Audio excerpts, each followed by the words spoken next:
أستغفر الله إن الله غفور رحيم أستغفر الله إنه هو التواب الرحيم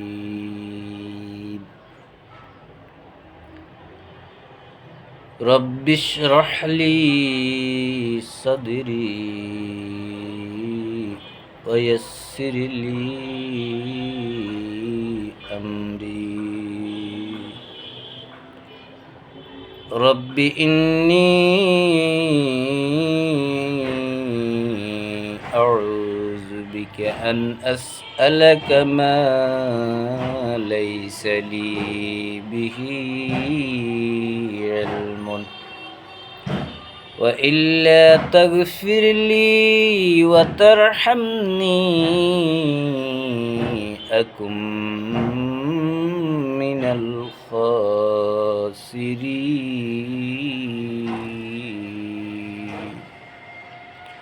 رب أعوذ بك من همزات الشياطين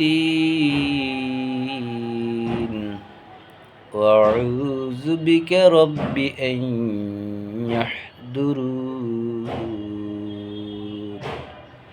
رب إني لما أنزلت إلي من خير فقير رب أعوذ بك من همزات الشياطين وأعوذ بك رب أن يحضرون أعوذ بالله أن أكون من الجاهلين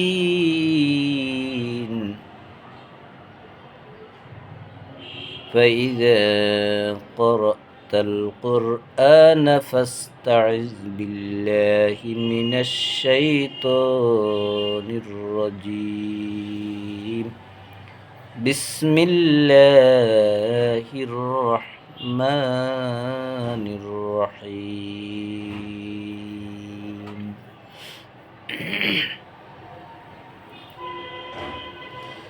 فسوف تعلمون من يأتيه عذاب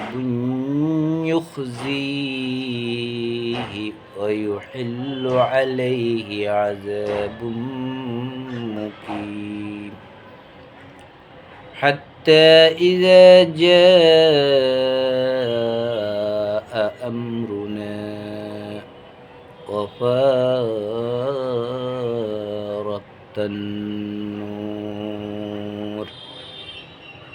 قل نحمل فيها من كل زوجين اثنين وأهلك إلا من سبق عليه القول ومن آمن وما آمن معه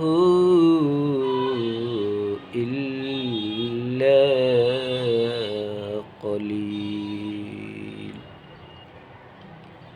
وقال اركبوا فيها بسم الله مجريها ومرساها إن ربي لغفور رحيم بسم الله الرحمن الرحيم 11 নং সূরা হুদের গত ভিডিওতে 38 নং আয়াত পর্যন্ত অর্থসহ তেলাওয়াত হয়েছে। এখন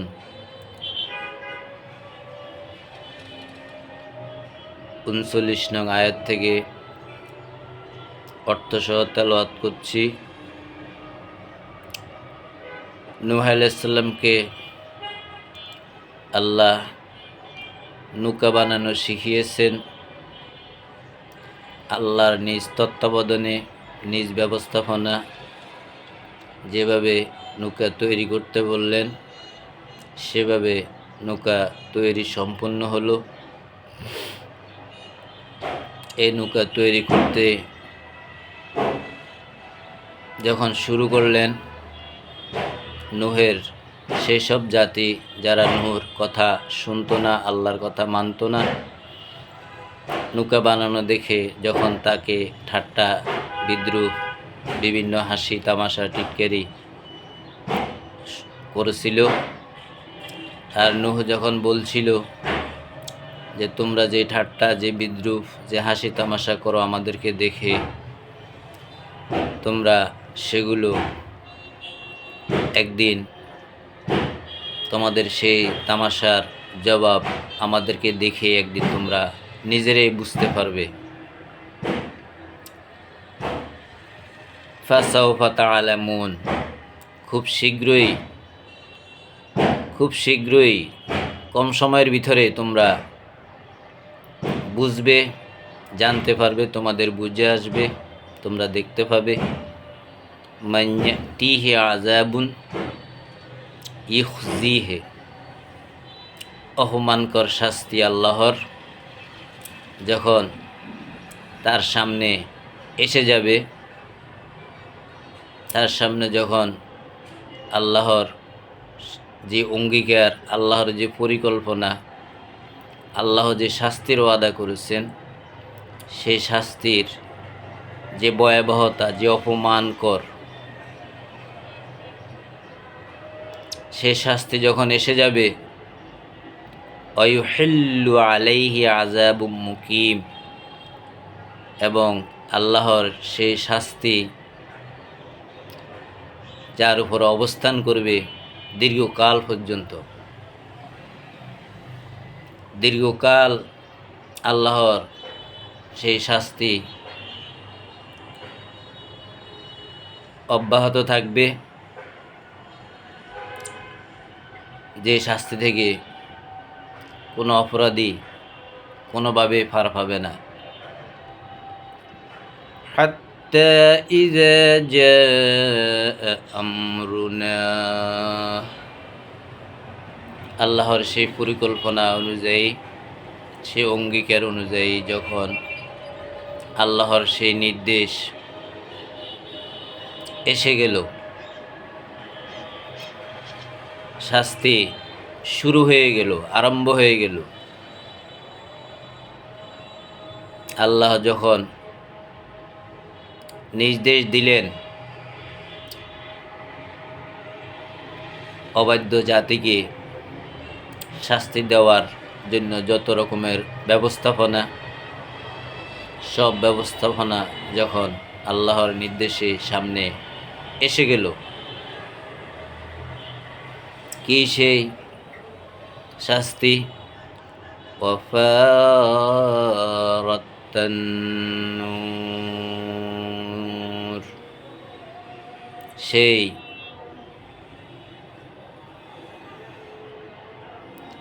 উত্রানো জলোচ্ছ্বাসের যে ঢেউ, বিশাল বিশাল ঢেউ, কয়েক ঘন্টা যে জমিন ছিল শুকনা, যে দেশ ছিল ফসল, বিভিন্ন ফসলে ভরপুর, যে জমিনে ছিল মানুষের ভোগবিলাসিতা, যে জমিনে ছিল মানুষের সমস্ত রং তামাশা দুনিয়ার, সে জমিনে এখন জলোচ্ছ্বাসের ঢেউ এসে পড়ল ক্ষণিকের মধ্যেই। কুল নাহমিল ফিহা মিন কুল্লি জাওজাইন ইসনাইনি, আল্লাহ বললেন আমি বলছিলাম নুহকে ইহমিল ফিহা, তুলে নাও সেই নৌকাতে বা সেই জাহাজে, যে জাহাজ বানিয়েছিল, যে নৌকা তৈরি করেছিল, সেই নৌকাতে তুলে নাও মিন কুল্লি জাওজাইনি ইসনাইনি, প্রত্যেকটা প্রাণীর, প্রত্যেকটা জিনিসের একজন পুরুষ একজন নারী জোড়া মিলিয়ে তাদেরকে তুমি নৌকাতে তুলে নাও। এখানে যত জীবজন্তু আছে, যত পশু আছে, পাখি আছে, বিভিন্ন ফসলের বীজ আছে,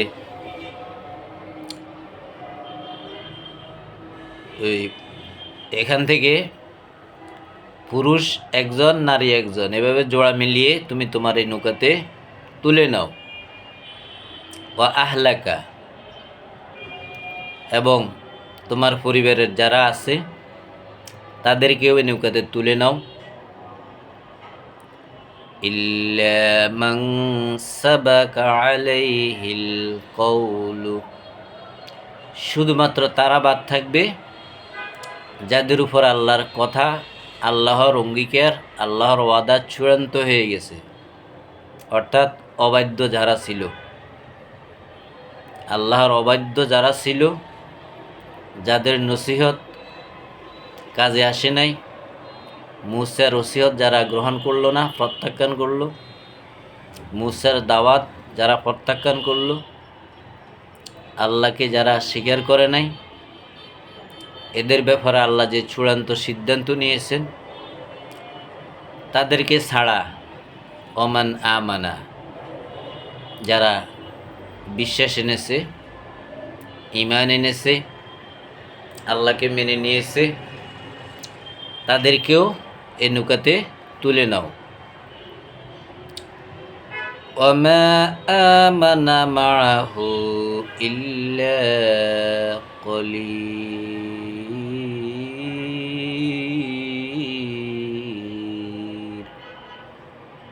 সেদিন নৌকাতে যে কয়জন ইমানদার ছিল, যে কয়জন বিশ্বাসী ছিল,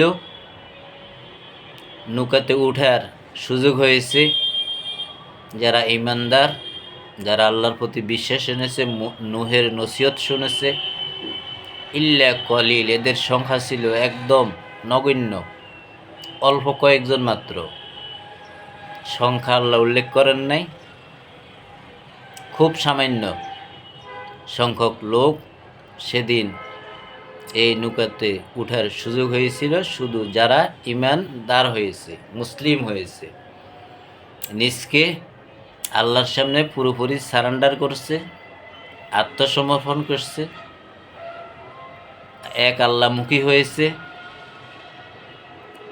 শুধু তারাই এই নৌকাতে উঠতে পেরেছে। আর এদের সংখ্যা ছিল খুবই নগণ্য।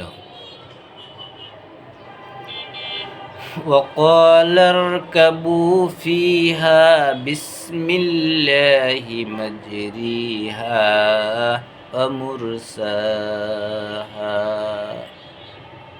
মুসা এবার বললেন তার সেই ইমানদার জাতিকে যে তোমরা নৌকাতে আরোহণ করো, বিসমিল্লাহি মাজরিহা, আর এই নৌকা চলবে আল্লাহর নির্দেশে। ইঞ্জিনিয়ার নাই, পাইলট নাই, নাবিক নাই, ক্যাপ্টেন নাই, আল্লাহর নির্দেশে এই নৌকা ঘুরবে, এই নৌকা চলবে।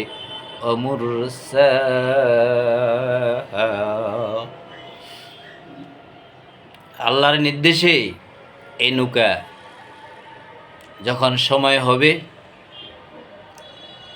তখন আল্লাহর নির্দেশেই এই নৌকা নোঙ্গর হবে, দাঁড়িয়ে যাবে।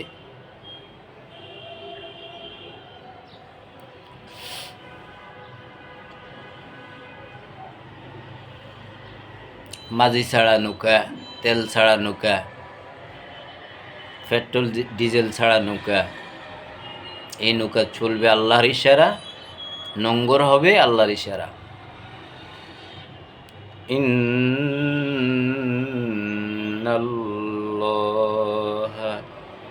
গফুরুর রহিম। নিশ্চয় আমার প্রতিপালক আমার রব অত্যন্ত ক্ষমাশীল, আর ক্ষমাশীলদের উপর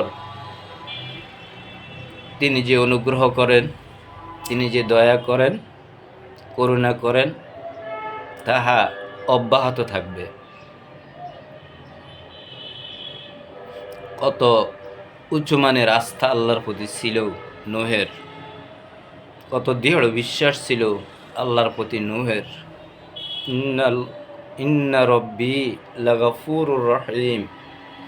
সবাইকে নৌকা তুলিয়ে নিলেন। এই নৌকা আল্লাহর নির্দেশে চলবে, যেদিকে চলার, আর আল্লাহর নির্দেশে যখন সময় হবে এই নৌকার নোঙ্গর হবে। আমার প্রতিপালক অত্যন্ত ক্ষমাশীল, তিনি যাকে ক্ষমা করেন তার সেই করুণা, সেই অনুগ্রহ, সেই দয়া, সেই ক্ষমা যারা পেয়েছে তাদের উপরে অব্যাহত থাকবে। ওয়াহিয়া তাজরি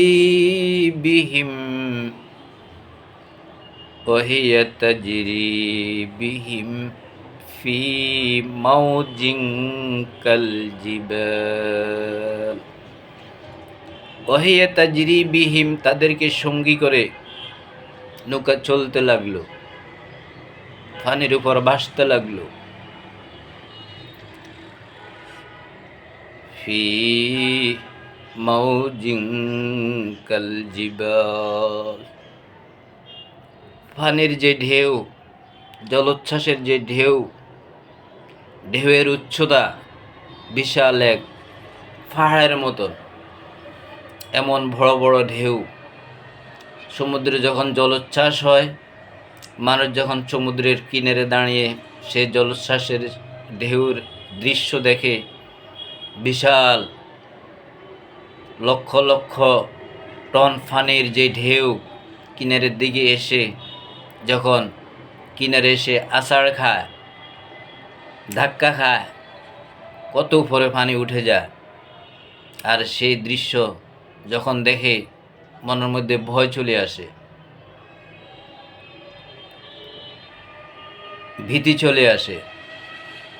আর সেই ঢেউ, সেদিনকার সেই ঢেউ ছিল সেই জলোচ্ছ্বাসের এক এক ঢেউ, যার উচ্চতা ছিল পাহাড়ের ন্যায়।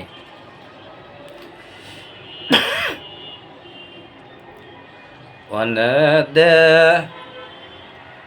নূহ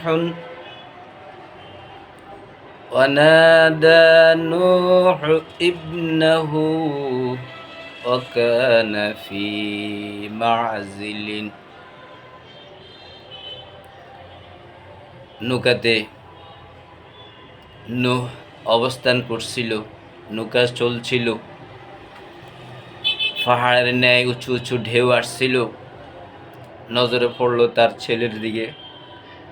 ছেলে ছিল তখন নৌকা থেকে অনেক দূরে, ফি মা'জালিন, অনেক দূরে।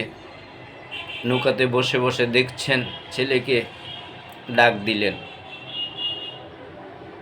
ওয়ানাদা নূহ ইবনাহু, তার পুত্রকে যখন নূহ ডাক দিলেন, ওয়া কানা ফি মা'জিলিন, যার দূরত্ব ছিল অনেক, সেই নৌকা থেকে অনেক দূরে। ইয়া বুনাইয়া, হে আমার পুত্র, হে আমার সন্তান, ইরকাব মা'ানা, আরোহণ করো, আমাদের সাথে উঠে যাও, নৌকাতে আমাদের সাথে উঠে যাও। ওয়ালা তাকুম মা'আল কাফিরিন, এই অকৃতজ্ঞদের সাথে তুমি থাকিও না, এদের সঙ্গী তুমি হইও না। এরা আল্লাহকে অস্বীকার করেছে, এরা অবাধ্য হয়েছে, তুমিও তাদের সঙ্গী হইও না। উঠে এসো আমাদের আমাদের সঙ্গে উঠে এসো, নৌকাতে উঠে এসো। আপ্রাণ চেষ্টা করছিলেন ছেলেকে নৌকাতে তোলার। ছেলের দৃশ্য দেখে প্রাণ যেভাবে উত্তাল হয়ে গেছিল নূহের, সে দয়া থেকে, সে মায়া থেকে, ছেলের দৃশ্য দেখে, জলোচ্ছ্বাসের ভয়াবহতা দেখে, যে তুমি উঠে এসো আমাদের সাথে, এ অস্বীকারীদের সাথে তুমি থাকিও না, এদের সঙ্গী হইও না। ছেলে উত্তর দিল, ক্বালা সাআওয়ি ইলা জাবালিন, আমি যে কোনো এক পাহাড়ে আশ্রয় নিয়ে নেব, আমাকে নিয়ে টেনশন করতে হবে না, চিন্তা করতে হবে না। কত কঠিন ছেলে হলে, কত কঠিন অবিশ্বাসী হলে একজন বাপ রাসূল নবী তাকে নৌকা তোলার জন্য শেষবারের মতন আহ্বান জানাচ্ছেন, আর ছেলে বলছে আমি পাহাড়ের মধ্যে আশ্রয় নিব, আশ্রয় নিয়ে আমি বেঁচে যাব। ইয়াসিমুনি মিনাল মা, এই জলোচ্ছ্বাসের পানি থেকে আমি রক্ষা পেয়ে যাব, বেঁচে যাব, আমি নিরাপদ হয়ে যাব। বাবাকে বলছেন। ক্বালা, তখন বাবা বললেন, নূহ বললেন, লা আ'সিমাল ইয়াউম, লা আ'সিমাল ইয়াউমা মিন আমরিল্লাহি ইল্লা মান রাহিমা, লা আ'সিমাল ইয়াউম, কেউই এই আজকের দিনে রক্ষা পাবে না, কেউই বাঁচতে পারবে না। মিন আমরিল্লাহ, আল্লাহর এই নির্দেশ থেকে, অর্থাৎ এই শাস্তি থেকে, এই আযাব থেকে, যে আযাব তারা এখন প্রকাশ্যে দেখছে, আজকের এই আযাব থেকে, আজকে এই শাস্তি থেকে, এই জলোচ্ছ্বাসের মধ্য থেকে কেউ বাঁচতে পারবে না। ইল্লা মার রহিমা, শুধুমাত্র আল্লাহ যাকে করুণা করবেন, যাকে তিনি দয়া করবেন, যাকে তিনি অনুগ্রহ করবেন, সেই ছাড়া আর কেউই এই আযাব থেকে, এই শাস্তি থেকে, এই প্লাবন থেকে বাঁচতে পারবে না। শেষ নসিহত ছেলের প্রতি। ওয়াহালা বাইনাহুমাল মাউজ, যে সময় নূহ তার ছেলেকে কথাটা বলে, এই উপদেশটা দেয়, এই নসিহতটা করে, আহ্বানটা করে, তখন নূহের নৌকা যে অবস্থানে, আর ঢেউ সামনে থেকে যে বিশাল যে ঢেউ, পাহাড়ের মতন উঁচু যে ঢেউ আসতেছে, ঠিক তার মাঝে ছিল সেই ছেলের অবস্থান। অল্প কিছুক্ষণের মধ্যে সে ঢেউতে সে তলিয়ে যাবে। এরপরে ফাকানা মিনাল মুগরাকিন, যখন আর সে বাবার কথা শুনল না, পানি থেকে বাঁচার জন্য সে পাহাড়ে উঠবে, সে পাহাড়ে ওঠার সুযোগ আর হয় নাই। ফাকানা মিনাল মুগরাকিন, যেসব অবিশ্বাসীরা, অবাধ্যরা ডুবে মরছিল, সেও তাদের সঙ্গী হয়ে গেল, তাদের অন্তর্ভুক্ত হয়ে গেল, তাদের সাথে সেই হাবুডুবু খাচ্ছিল। وقيل يا أرض ابلعي ماءك, এরপর যখন আল্লাহর সে অঙ্গীকার, আল্লাহর সে শাস্তি, সে জলোচ্ছ্বাস বন্ধ করার, থামানোর পরিকল্পনা আল্লাহ করলেন। জমিনকে আল্লাহ নির্দেশ দিলেন, আদেশ করলেন, হে জমিন, হে মাটি, তুমি তোমার পানি শুষে নাও, শুকিয়ে নাও। জমিনকে আল্লাহ আদেশ করলেন, নির্দেশ দিলেন। ওয়া সামাউ আকলিড়ি, আর আসমানকে বললেন তোমার বৃষ্টি বর্ষণ বন্ধ করো। বৃষ্টি বন্ধ হয়ে গেল, জমিন পানি সব টেনে নিয়ে শুকিয়ে নেওয়ার যে আদেশ আসলো, সে তার আদেশ পালন করতে লাগলো। বৃষ্টি বর্ষণ বন্ধ হয়ে গেল। অগিদল মাউ, পানি শুকিয়ে গেল। وقيل يا أرض ابلعي ماءك ويا سماء أقلعي وغيض الماء وقضي الأمر। আল্লাহর যে অঙ্গীকার ছিল, যে ওয়াদা ছিল শাস্তি দেওয়ার, তা সম্পূর্ণ হলো, শেষ হলো।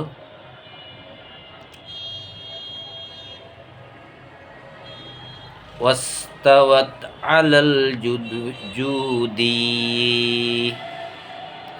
জুদির উপরে নৌকা নোঙ্গর করলো, নৌকা অবস্থান করলো, থামলো। ওয়াকিল বু'দাল লিল কওমিজ জালিমিন,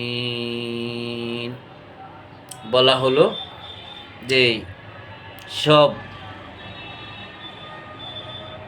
সেই অবাধ্য যারা, জালিম যারা, অপরাধী যারা, তাদের সব গোষ্ঠী, সব দল ধ্বংস হোক। মাটি যেন সবগুলোকে গিলে ফেলে। ওয়ানাদা নূহুর রাব্বাহু,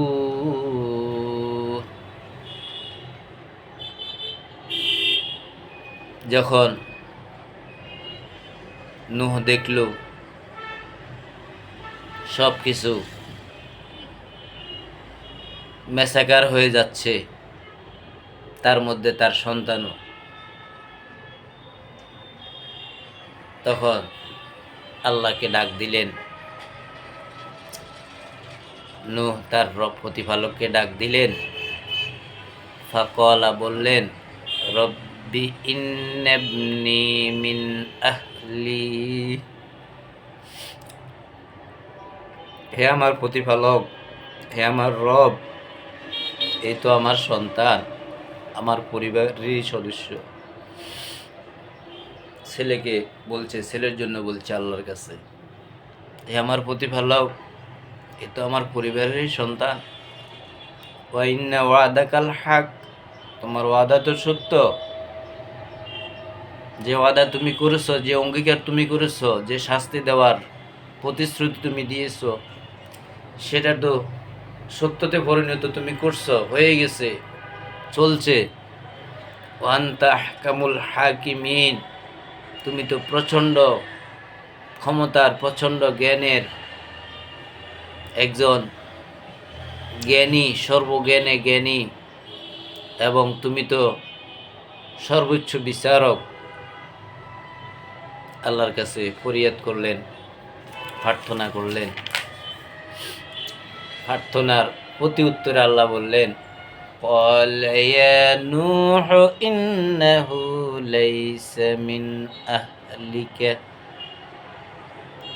যদিও তুমি জন্ম দিয়ে থাকো, তোমার পেটের সন্তান হয়ে থাকে, আমি আল্লাহ বলছি যে রবের কাছে তুমি প্রার্থনা করছো তোমার সন্তানের ব্যাপারে, হে নূহ, ইন্নাহু লাইসা মিন আহলিকা, সে তোমার পরিবারের অন্তর্ভুক্ত নয়, তোমার আহল নয়, তোমার সন্তান নয়। কারণ ইন্নাহু আমালুন গায়রু সালিহ, সৎকর্ম বলতে তার কিছুই নেই।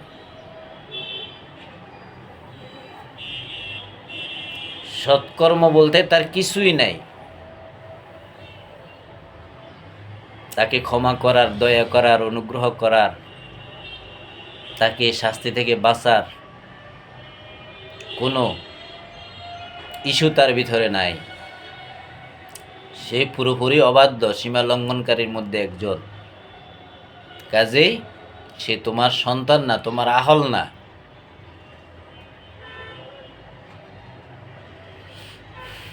একজন নবীকে বলছেন, একজন রাসূলকে বলছেন,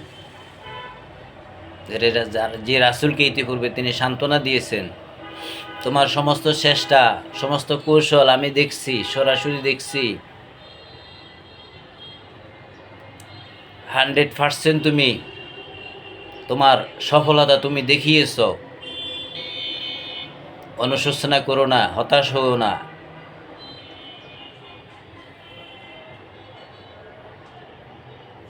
নতুন করে আর কেউ মুসলমান হবে না, একটা লোকই ইমান আনবে না, বিশ্বাসী হবে না। আমি এদের সবগুলোকে মেসাকার করে দেব, ধ্বংস করে দেব, সবগুলোকে পানিতে চুবিয়ে মারব, ডুবিয়ে মারব। আল্লাহ প্রতিজ্ঞা করলেন।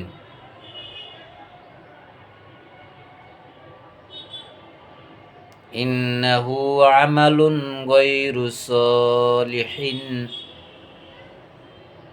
তার ভালো কোনো দিক নাই, ভালো কোনো আমল নাই, সৎ কোনো কর্ম নাই। ফালা তাসআলনি মা লাইসা লাকা বিহি ইলমুন, চাইও না আমার কাছে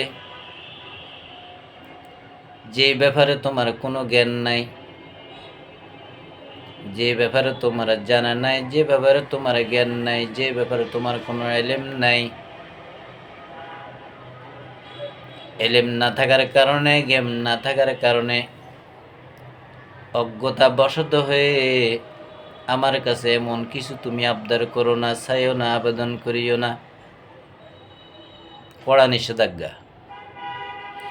ইন্নী আইযুকা, আমি তোমাকে উপদেশ দিচ্ছি, পরামর্শ দিচ্ছি,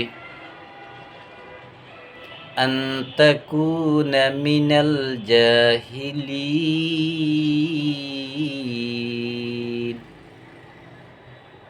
তুমি যেন অজ্ঞদের মধ্যে ঢুকে না যাও,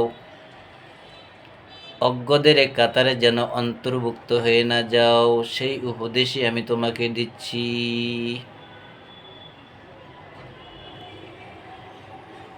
একজন রাসূলের প্রতি, একজন নবীর প্রতি, যে রাসূল তিনি মনোনীত করছেন, পৃথিবীর মধ্যে আদম থেকে শেষ মানুষটা যেদিন কিয়ামতের আগের দিন আসবে, কোনোভাবেই সম্ভব না রাসূল হওয়া, কোনোভাবেই সম্ভব নবী হওয়া, যদি আল্লাহ মনোনীত না করেন, আল্লাহ বাছাই না করেন, আল্লাহ নির্বাচিত না করেন। আপনি চাইলে ডাক্তার হতে পারবেন, ইঞ্জিনিয়ার হতে পারবেন, অনেক ক্ষমতার মালিক হতে পারবেন, অনেক টাকা পয়সার মালিক হতে পারবেন, ব্যারিস্টার হতে পারবেন, বড় বিচারক হতে পারবেন, রাষ্ট্রের প্রধান হতে পারবেন, নবী হওয়া সম্ভব হবে না, রাসূল হওয়া সম্ভব হবে না। এটা স্বয়ং আল্লাহ মনোনীত করেন, খলিফা স্বয়ং আল্লাহ মনোনীত করেন। আদম থেকে শেষ রাসূলের আগ পর্যন্ত দুইজন লোককে আল্লাহ খলিফা মনোনীত করছেন, একজন দাউদ, একজন দাউদ পুত্র সুলাইমান। খলিফা হিসেবে আল্লাহর কাউকে নিযুক্ত করেন নাই। আদমকে করছিলেন প্রথম মানুষ, খেলাফত দিয়েছেন দাউদকে, খেলাফত দিয়েছেন সুলাইমানকে। শাসন কার্যের পরিচালনার ভার, এটাকেই খলিফা বলে। যিনি শাসন কার্য পরিচালনা করেন রাষ্ট্রের প্রধান আসনে বসে, তিনি হন দেশের খলিফা। এরকম দুজন খলিফা আল্লাহ নিজে মনোনীত করেছেন, একজন দাউদ, একজন সুলাইমান। তো সেই যিনি আদমের পরে প্রথম রাসূল নূহ আলাইহিস সালাম, যাকে আল্লাহ নিজে মনোনীত করছেন, আল্লাহ নিজেই বাছাই করছেন, নির্বাচিত করেছেন, সে রাসূলকে বলছেন, সে নূহকে বলছেন, যে ব্যাপারে তোমার জ্ঞান নাই, যে ব্যাপারে তোমার জানা নাই, যে ব্যাপারে তোমার ইলম নাই, সেই ব্যাপারে কোনো প্রশ্ন আমাকে করিও না। আমি তোমাকে উপদেশ দিচ্ছি, পরামর্শ দিচ্ছি, অজ্ঞদের কাতারে যাতে তোমাকে পড়তে না হয়। রাসূল কি উত্তর দিলেন? নূহ কি উত্তর দিলেন?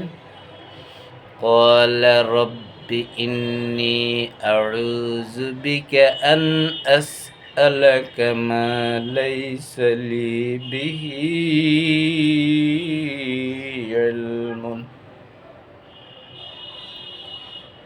রব্বি ইন্নী আউযু বিকা, আমি আপনার কাছে আশ্রয় চাই, হে আমার প্রতিপালক, হে আমার প্রতিপালক, আমি আপনার কাছে আশ্রয় চাই।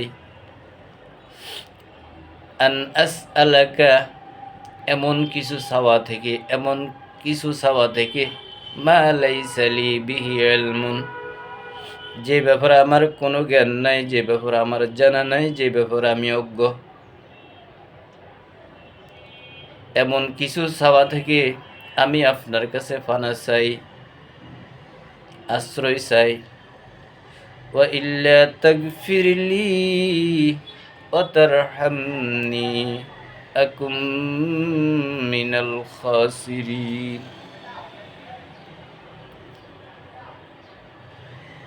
আমার এই অজ্ঞতার কারণে, আমার জ্ঞান না থাকার কারণে, আমার জানা না থাকার কারণে, অজ্ঞতাবশত যদি আমি বলেও ফেলি, সেও ফেলি, এতে যে অপরাধ আমার হয়েছে, যে অন্যায় আমার হয়েছে, এই অন্যায় যদি আপনি আমাকে ক্ষমা না করেন, অতারহামনি, আমার প্রতি যদি আপনি দয়া না করেন, আকুম মিনাল খাসিরিন, আমি অবশ্যই ক্ষতিগ্রস্ত হয়ে যাব।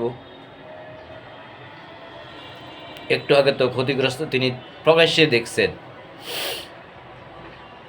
ছেলের জন্য প্রার্থনা, আমার অজ্ঞতার কারণে, অজানার কারণে, জ্ঞানের অভাবে যদি আমি বলে ফেলি, সেই থাকি, আপনি যদি আমাকে ক্ষমা না করেন, আমাকে যদি দয়া না করেন, আমি ক্ষতিগ্রস্তদের অন্তর্ভুক্ত হয়ে যাব। আল্লাহ ক্ষমাশীল, আল্লাহ বড় মেহেরবান, বড় দয়াবান। যারা ক্ষমা চায় আল্লাহ তাদেরকে ক্ষমা করেন, যারা আল্লাহর দিকে ফিরে আসতেছে আল্লাহ তাদেরকে সেই সুযোগ দেন। قيل يا نوح اهبط بسلام منا, এবার সেই নৌকা থেকে নামার আদেশ পেলেন। হে নূহ, নামো, নেমে পড়ো নিরাপদে আমার পক্ষ থেকে, অর্থাৎ আমার নির্দেশে তুমি তোমার সেই সব যারা তোমার সাথে আরোহী হয়েছিল, তোমার সাথে আরও যারা যারা আছে, জীবজন্তু, জোড়া জোড়া যা নেওয়ার কথা ছিল, সবগুলোকে নিয়ে তুমি নিরাপদে জমিনে নেমে পড়ো। জমিনে নামার উপযোগী যখন হয়েছে, সেই পচা গলা লাশ দুর্গন্ধ যখন একদম মুক্ত হলো, জমিনে বসবাস করার উপযোগী সেই পরিস্থিতি যখন হলো, আল্লাহ এবার বলছেন যে নেমে পড়ো, আমার পক্ষ থেকে নিরাপদে নেমে পড়ো। ওয়া বারাকাতিন আলাইকা, আমার সকল বরকত তোমার উপর, যত নেয়ামত, যত ধরনের পুরস্কার, যত ধরনের ব্যবস্থাপনা এখন দরকার, সব ব্যবস্থা তোমার উপর, তোমার জন্য, তোমার সঙ্গী সাথীদের জন্য করা আছে, করা হবে। ওয়ালা উমামিন মিম্মা মাআকা, তোমার সাথে যে দলটি আছে বিশ্বাসী, তাদের প্রতিও আমার বরকত, আমার করুণা, আমার দান। ওয়া উমামুন সানুমাত্তিউহুম, এদের থেকে অচিরেই খুব কম সময়ের মধ্যেই আমি তাদের পূর্বে যে ফসল ছিল, জমিনে গাছার ছিল, ফল ফ্রুট ছিল, জীবজন্তু ছিল, পশু ছিল, গাভী ছিল, যাই ছিল, অচিরে আমি তাদের সেই আরামায়েশ, সে বুক বিলাস, সে ফসল, তাদের সব কিছু আমি ফিরিয়ে দিব, নেয়ামতে ভরপুর করে দিব। সুম্মা ইয়ামাসসুহুম, এরপরে যদি তাদের মধ্য থেকে আবার অবাধ্য হয় কেউ, অস্বীকারী হয় কেউ, আবার পাপে লিপ্ত হয়, আবার অপরাধে লিপ্ত হয়, মিন্না আযাবুন আলীম, আমার পক্ষ থেকে থাকবে তাদের জন্য পীড়াদায়ক শাস্তি। প্র্যাকটিক্যাল তো দেখছে শাস্তি কিরকম আল্লাহর। এখন আবারও যারা রক্ষা পেয়েছে, বিশ্বাসী হয়েছে, যে সংখ্যক অল্প সংখ্যক লোক এদেরকে নিয়ে যখন জমিনে নামার আদেশ পেলেন, যে সমস্ত কিছু নষ্ট হয়েছে, ফসলাদি, গাছগাছা, ফল ফ্রুট, জীবজন্তু, আমি খুব কম সময়ের ভিতরে সবগুলো তোমাদেরকে ফিরে নেয়ামতে ভরপুর করে দিব, তোমাদের সে আরামায়েশ, বুক বিলাস সব কিছু আমি ফিরিয়ে দিব। কিন্তু তাদের মধ্যে যদি আবার কেউ এরকম অবাধ্য হয়, পাপী হয়, অন্যায়কারী হয়, অপরাধে আবার লিপ্ত হয়ে যায়, আবার জড়িয়ে পড়ে, মিন্না আযাবুন আলীম, রয়েছে আমার কাছে বড় ধরনের শাস্তি, প্রিয়দায়ক শাস্তি। এ পর্যন্তই শেষ করলাম। ভিডিও বড় হয়ে যাওয়ার কারণে এখানে সমাপ্তি করলাম। আল্লাহ, এই আলোচনা করতে গিয়ে, আপনার এই তেলাওয়াত অর্থসহ করতে গিয়ে যদি আমার পক্ষ থেকে আমার অজান্তে কোনো ভুল ত্রুটি হয়ে যায়, আল্লাহ আপনি আমাকে ক্ষমা করে দিন, আমাকে মাফ করে দিন। আমরা যারা কোরআন শ্রোতা, কোরআন পড়ি, আল্লাহর আয়াতগুলো বুঝে পড়ি, মনোযোগ সহকারে পড়ি, আমার এই ভিডিও যারা পড়বেন, ভিন্ন একটা সময় নিয়ে পুরো মন মানসিকতাকে প্রেস করে একদম আল্লাহর জন্য, যে আল্লাহর আয়াত, আল্লাহর কিতাব বুঝলে কেমন, এই মনোভাব নিয়ে, এটা আল্লাহর আয়াত, আল্লাহর কথা অনেক ভারী, অনেক মজার, এসব মনোভাবকে সামনে রেখে আশা করি সবাই শুনবেন, তাহলে সার্থক হবে। আল্লাহ আমাদের সবাইকে সঠিক পথে চলার তৌফিক দান করুক, সৎ কাজ করার তৌফিক দান করুক। যারাদের সৎ কাজ নাই, সৎকর্ম নাই, তারা আল্লাহর পরিবারের অন্তর্ভুক্ত না। এই আলোচনা থেকে আমরা জানতে পেরেছি, নবীর ছেলে হয়েও রক্ষা পেলেন না। যেরকম ইব্রাহিম ছিলেন আল্লাহর মনোনীত একজন বান্দা, তার ঘরে হয়েছেন সেই ইসমাইলের বংশে আমাদের নবীর জন্ম, কিন্তু তার পিতা ছিলেন একজন মুক্তিপূজক। তো নবী হয়েও পিতা ছিলেন কাফের, পিতা ছিলেন অবাধ্য মুক্তিপূজক। আবার পিতা নবী হয়েও, রাসূল হয়েও ছেলে ছিলেন কাফের, ছেলে ছিল আল্লাহর অবাধ্য। তা আমরা যেন এরকম অবাধ্য না হই। ইন্নাহু আমালুন গায়রুস সলিহিন, তার সৎকর্ম বলতে কিছুই নাই, ভালো কাজ বলতে কিছুই নাই। আমরা যেন সে কাতারে না পড়ি, আমাদের কর্মগুলো যেন ভালো হয়, আমার দিনগুলো যেন ভালো হয়, আমার রাতগুলো যেন ভালো হয়। আল্লাহ যেন তৌফিক দান করে। আলহামদুলিল্লাহি রাব্বিল আলামিন।